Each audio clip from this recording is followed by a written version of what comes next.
उसके बाद 250 साल बाद सम्राट अशोक जी वहां पे गए और उस भूमि पे उन्होंने महाबोधि विहार बनाया।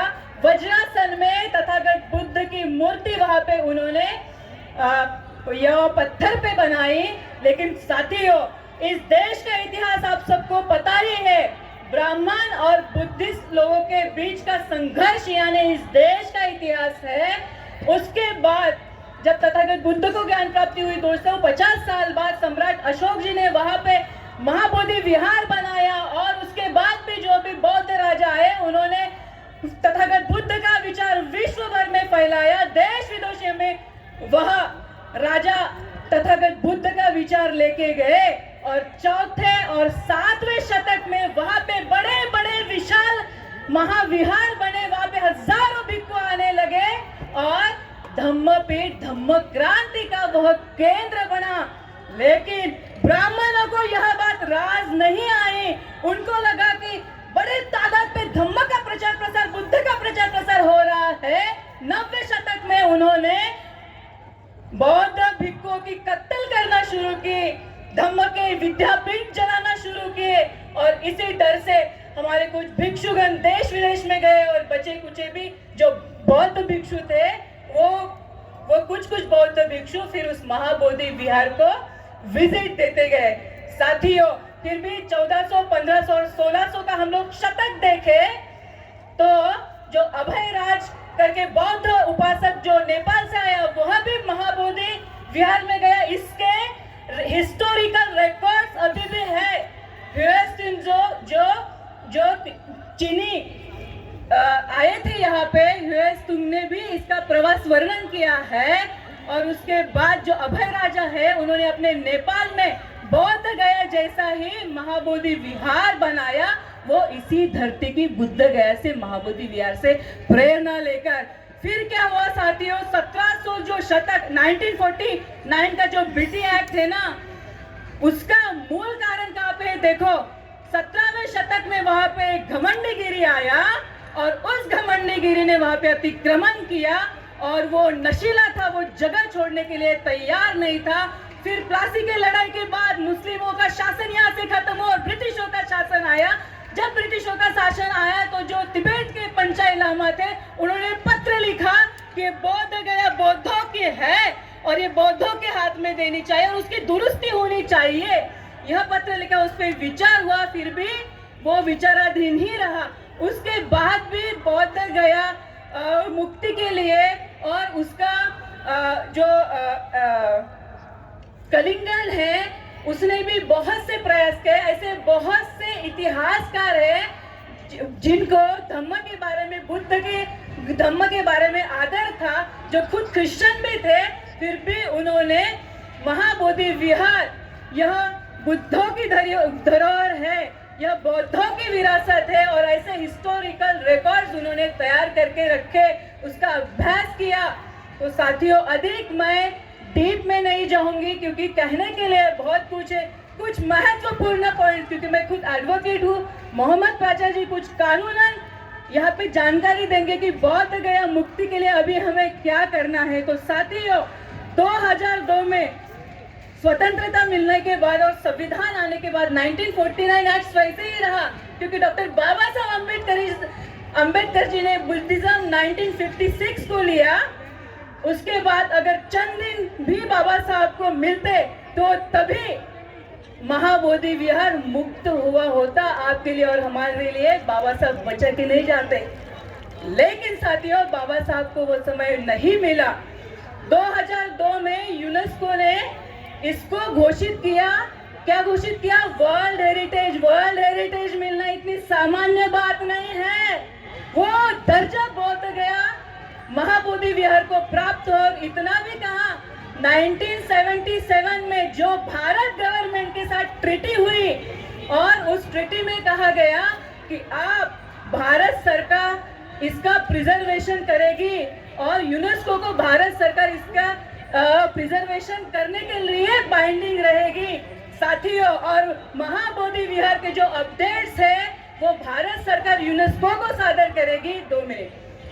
साथियों, 2002 के बाद 2014 तक सभी अपडेट्स और रिकॉर्ड्स यूनेस्को को मिलते गए, लेकिन 2014 के बाद की परिस्थिति आप सभी को पता है। जो ऑब्लिगेटरी था भारत सरकार महाबोधि विहार का संरक्षण करने के लिए, वहाँ पे क्या क्या अपडेट्स है, किसने कब्जा करके रखा, ये बौद्धों की धरोहर है। और उनका आर्ग्यूमेंट्स क्या था, इनका जो गिरी महंतों का आर्ग्यूमेंट्स क्या है, हम इसीलिए यहाँ पे हमारी सत्ता है महाबोधि विहार में क्योंकि हम बुद्ध को विष्णु का 9वां अवतार मानते हैं। साथियों, इंटरनेशनल लॉ के एज पर इंटरनेशनल लॉ बुद्ध को विष्णु का अवतार कहना यह बहुत बड़ा क्राइम है क्योंकि ऐसा हिस्टोरिकल दस्तावेज कहीं भी नहीं। नंबर 1।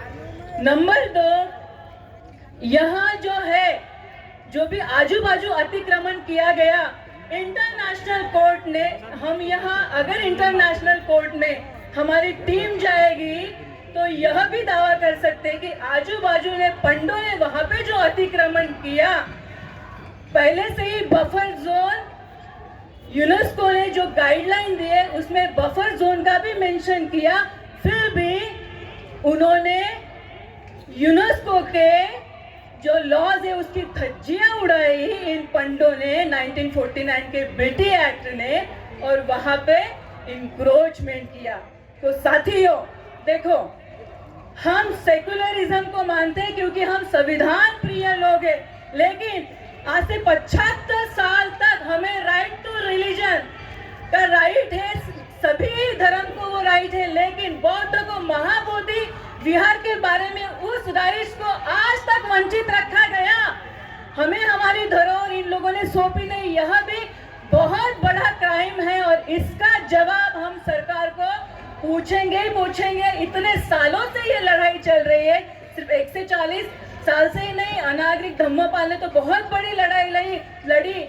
1895 में बिहार के कोर्ट में उन्होंने दावा भी डाला था, अनागरिक धम्मपाल वर्सेस गिरी, और कोर्ट ने यह निर्णय भी दिया कि बौद्ध कुछ विष्णु का अवतार नहीं है और यह बौद्धों की धरोहर है। ऐसा करके हमारे भी फेवर से यह निर्णय दिया गया, फिर भी आज तक हमें हमारी धरोहर, हमारी विरासत मिली क्यों नहीं। साथियों, 1 मिनट में बताना चाहूंगी कि देखो, हम जिस परिस्थिति में अभी खड़े हैं, एकजुटता से हम लोगों को लड़ना पड़ेगा क्योंकि बहुत ही पराभूत और संक्रमण की स्थिति से हम लोग जा रहे हैं। यहाँ की जो संघीय सरकार है, इसलिए 1949 एक्ट वह रद्द नहीं करना चाहती क्योंकि ये चाहते ही नहीं बुद्ध के विचार इस धरती पे फले फूले। अगर दुनिया इस भारत की तरफ आदर्श से देखते, सम्मान के साथ देखते हैं, क्योंकि भारत ने तथागत बुद्ध जैसा दूसरा बेटा ही निर्माण नहीं किया। तथागत बुद्ध की वजह से तमाम विश्व के लोग यहाँ पे आते हैं, सम्मान के साथ वो नतमस्तक होते हैं बौद्ध के विहार में, लेकिन यहाँ देना नहीं चाहती संघीय सरकारें। क्यों? क्योंकि यहाँ पे उनको ब्राह्मण राष्ट्र निर्माण करना है।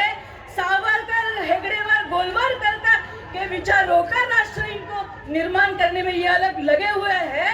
आरएसएस को 100 साल पूरे हो चुके हैं और इनका यह सपना है, लेकिन साथियों हमें लड़ना होगा। हम यहाँ पे अपनी विरासत हम लोग लेके रहेंगे। यह बुद्ध, फूले, शाहू, डॉक्टर बाबा साहब अम्बेडकर, पेरियार जी का देश है और 1949 एक्ट हम रद्द तो करवाएंगे क्योंकि यह लड़ाई आर्य पार की है। हम लड़ेंगे और जीतेंगे भी। हमें तो मरना वैसे ही है। एक कवि ने बहुत खूब कहा है कि मैंने कब्रिस्तान में ऐसे भी लोगों के कब्र देखे हैं जिन्होंने इसीलिए संघर्ष नहीं किया कि ताकि वो मारे न जाए। तो साथियों, मरना तो वैसे ही है, लेकिन हमारा इतिहास नष्ट न होना चाहिए। आज से हजारों जनरेशन तक हमारा इतिहास जाना चाहिए। इसलिए हमें पिटिशंस भी हजारों की तादाद में हमें सुप्रीम कोर्ट में पिटिशंस भी फाइल करने होंगे क्योंकि हिस्टोरिकल रिकॉर्ड्स हमारे तरफ से है और निश्चित स्वरूप में हम यह कानून लड़ाई भी जीतेंगे। Thank you. जय भीम।